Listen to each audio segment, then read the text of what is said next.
ইস্তেখারা তো তাকুন ফিল উমুর আল্লাতী লা ইয়ারিফুল আবদু ফিহা ওয়াজহাস সাওয়াব। ইস্তেখারা এমন বিষয় করবেন যেই বিষয়ে ঠিক না বেঠিক, দ্বিধাদ্বন্দ্বে, এই কাজটা ঠিক হবে না ঠিক হবে না, করা আমার জন্য ভালো হবে না ভালো হবে না, এইরকম বিষয়গুলিতে ইস্তেখারা চলবে। তাহলে ইস্তেখারার জন্য ইস্তেখারার বিষয়গুলির মূলনীতি হচ্ছে যে এমন কাজের ক্ষেত্রে ইস্তেখারা করবেন যেই বিষয়ে কোনটা ঠিক হবে কোনটা ঠিক হবে না, কোনটা আমার জন্য ভালো হবে কোনটা ভালো হবে না বুঝতে পারছে না, সেই বিষয়ে ইস্তেখারা করবো। আম্মা উমুরুল খাইর আল ওয়াজিহা, স্পষ্ট কল্যাণের কাজ, ভালো কাজ, ওয়া সানাইউল মারুফ, নেকির কাজ, ফালা মাজাইল ইস্তেখারাতে ফিহা, তাতে ইস্তেখারার কোনো অবকাশ নেই। দিনের কাজে দান খেরাত করছি, ইস্তেখারা করতে হবে নাকি? কোনো ইস্তেখারা নেই, যদিও মুস্তাহাব কাজ, নফল কাজ, কিন্তু নেকির কাজ, নেকির কাজে কোনো ইস্তেখারা নেই। লিআন্নাল ইস্তেখারা তাকুন ফিল উমুর আল্লাতী লা ইয়ারিফুল আবদু ওয়াজহাল খাইরি ওয়ান নাফি ফিহা। ইস্তেখারা ওই কাজগুলির মধ্যে রয়েছে যাতে কল্যাণ আর অকল্যাণ বোঝা যায় না এবং মানুষ দ্বিধাদ্বন্দ্বে থাকে যে তাতে কল্যাণ আছে কি না সেই ক্ষেত্রে। তারপর বলছেন যে আইয়ুহাল মুমিনুন, হে মুসলিম ভাইরা, তুশরাউল ইস্তেখারা ফিল উমুরিল মুবাহা, জায়েজ কাজের ক্ষেত্রে। আমি শুরুতে একটা কাজ বলেছি, জায়েজ কাজের ক্ষেত্রে ইস্তেখারা, না জায়েজও নয় আর ফরজ ওয়াজিবের ক্ষেত্রে নয়। কাজ সফর, সফর করার ক্ষেত্রে, সফর করা জি, কিন্তু যদি ফরজ সফর হয়, হজের সফর, আপনার হজ ফরজ হয়ে গেছে, হজ ফরজ হয়ে গেছে, ইস্তেখারা করা চলবে? চলবে না, ইস্তেখারা করা চলবে না। হ্যাঁ, কিন্তু হজের ক্ষেত্রে একটা রাস্তা আছে ইস্তেখারা করার। হ্যাঁ, এখন এই সব মাসলা মাসাইল বললে লম্বা হয়ে যায়, তারপরে বলার প্রয়োজন রয়েছে। হজ ফরজ হয়ে আছে আপনার উপর, এই দিক থেকে ইস্তেখারা হতে চলবে না, কিন্তু হজের সফর ঝুঁকিপূর্ণ। আলহামদুলিল্লাহ এখন ঝুঁকিপূর্ণ নয়, কিন্তু কোনো এক সময় ছিল না, আবার আল্লাহ না করে কোনো সময় হওয়ার সম্ভাবনা আছে না নেই? খুব রিস্কি সফর, হ্যাঁ খুব রিস্কি সফর। তাহলে ইস্তেখারা করেন যে আল্লাহ, আমি হজ তো আমার ফরজ, হজ করতে হবে, কিন্তু এইবারে এই পরিস্থিতিতে আমার এই হজে সফর করা, জার্নি করা আমার জন্য কল্যাণকর কি কল্যাণকর নয়, তখন ইস্তেখারা করা এই দৃষ্টিভঙ্গি থেকে চলতে পারে।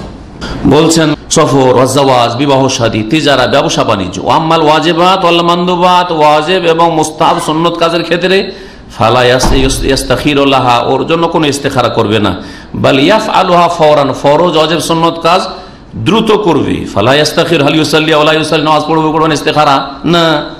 হারাম কাজ ছাড়ার ক্ষেত্রে, মাকরুহ কাজ ছাড়ার ক্ষেত্রে ইস্তেখারা করবেন না। সিগারেট ছাড়বো কি ছাড়বো না, ইস্তেখারা করবে। সিগারেটের জর্দার ব্যবসা ছাড়বো কি ছাড়বো না, ইস্তেখারা করবে। বিড়ি কোম্পানি কোটি কোটি টাকা ইনকাম করছে আজকাল অনেক মুসলিমরা এই বিড়ি কোম্পানি দিয়ে, হ্যাঁ বিশেষ করে পশ্চিমবঙ্গে তো সুবহানাল্লাহ, যতগুলি বিড়ি কোম্পানি সবগুলির মেজরিটি হচ্ছে মুসলিমদের হাতে বিড়ি কোম্পানি। হ্যাঁ, এই ব্যবসা ছাড়বো কি ছাড়বো না, হ্যাঁ ইস্তেখারা চলবে না, কোনো ইস্তেখারা না। হারাম পরিত্যাগ করা ফরজ, মাকরুহ ছাড়া আবশ্যক, ফরজ। ফালা ইস্তাখির হাল ইয়াসরিক ওয়া লা ইয়াসরিক, চুরি করবো কি করবো না। হ্যাঁ, কফিলের এক ভাই বলছে যে আমার কফিলের এর থেকে আমার বক্তব্য শুনে ভয় পেয়েছে, তারপর ও ছাড়তে চাইছে, কিন্তু দ্বিধাদ্বন্দ্বে শুধু নাস্তার টাকাটা নিতাম আমি, 2 রিয়াল করে ডেলি নাস্তার টাকাটা নিতাম কফিলকে না জানিয়ে, নেবো কি নেবো না। হ্যাঁ, ইস্তেখারা চলবে না, হারাম আপনার জন্য। আর না, সরাসরি অনুমতি নেন, মালিককে বলেন যে আপনার দায়িত্বশীল আছে, মালিক আছে, ওকে বলেন যে আমি 2 রিয়াল আপনার এখান থেকে নাস্তা করতে চাই, অনুমতি আছে, ঠিক আছে খান। যেই বিষয়গুলি বলে দিলাম সেই বিষয়গুলি এখানে বলছেন যে ওয়াকাদ ইস্তাখিরুল আবদু ফি আমরিন ইয়াতাআল্লাকু বিল ইবাদাত, ইবাদত সম্পর্কীয় বিষয়েও ইস্তেখারা চলতে পারে, কিন্তু ইবাদতের উদ্দেশ্যে নয়, বরং ইবাদত আদায় করার মাধ্যমের ক্ষেত্রে। এখন এখান থেকে আমি প্লেনে যাব না বাসে যাব, ইস্তেখারা করা চলবে না চলবে না? হ্যাঁ, নিজের গাড়ি আছে, আমি নিজের গাড়ি দিয়ে যাব না আমি বাসে চলে যাব, ইস্তেখারা চলবে না চলবে না? চলবে না, অবশ্যই চলবে। হতে পারে যে আপনার নিজের গাড়ি নিয়ে ড্রাইভ করতে গিয়ে দুর্ঘটনা হইতে পারে, তা আল্লাহ আপনার জন্য ইস্তেখারায় আপনার কল্যাণটা আপনার জন্য সুনির্ধারিত করবেন। ওমরাই যাচ্ছেন, ভালো কাজ, ইস্তেখারা করবো কি করবো না চলবে না, কিন্তু আমি আমার গাড়ি দিয়ে যাব নাকি আমি ওমরার গাড়িতে চলে যাব, প্লেনে যাব, করবেন না করবেন ইস্তেখারা? ইস্তেখারা করবেন, করেন ইস্তেখারা এই ক্ষেত্রে।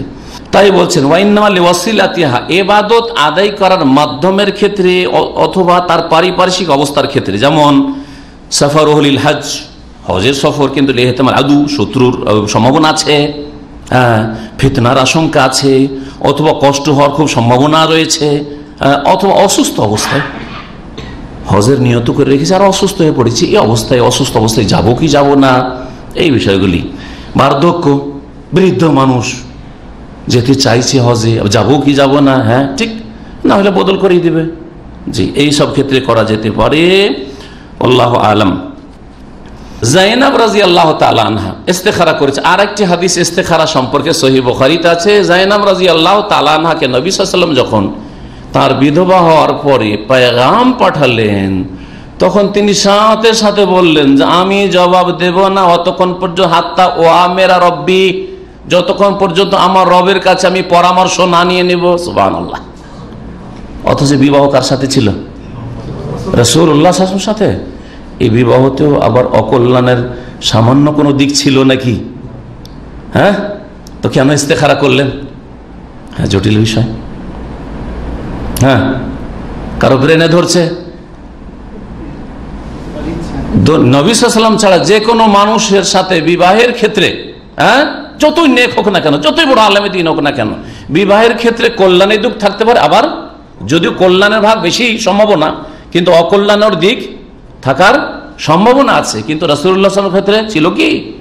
কিন্তু কেন তিনি ইস্তেখারা করলেন? এর জবাব আপনারা উদ্ঘাটন করতে পারছেন না, কিন্তু ইমাম নববী রাহমাতুল্লাহ আলাইহি দিয়েছেন। এর জবাব হচ্ছে যে আমি এই অবস্থায় রাসূলুল্লাহ সাল্লাল্লাহু আলাইহি ওয়াসাল্লামের সাথে বিবাহে আবদ্ধ হয়ে তার হক আদায় করতে পারবো কি পারবো না। জি, বিবাহ করলাম, হ্যাঁ, বিবাহে আবদ্ধ হইলাম, কিন্তু হক আদায় করতে পারলাম না, জাহান্নামে যেতে হবে কি হবে না? আর যদি বিবাহ না করি তা আমার উপরে সেই হক ফরজই হইল না, ঠিক না? তাহলে এই দিক থেকে, এই দৃষ্টিভঙ্গি থেকে জাইনাব রাদিয়াল্লাহু তাআলা আনহা ভালো কাজে, নেকির কাজে নবী সাল্লাল্লাহু আলাইহি ওয়াসাল্লামের সাথে বিবাহের ক্ষেত্রেও ইস্তেখারা করেছেন। সহিহ বুখারীতে রয়েছে।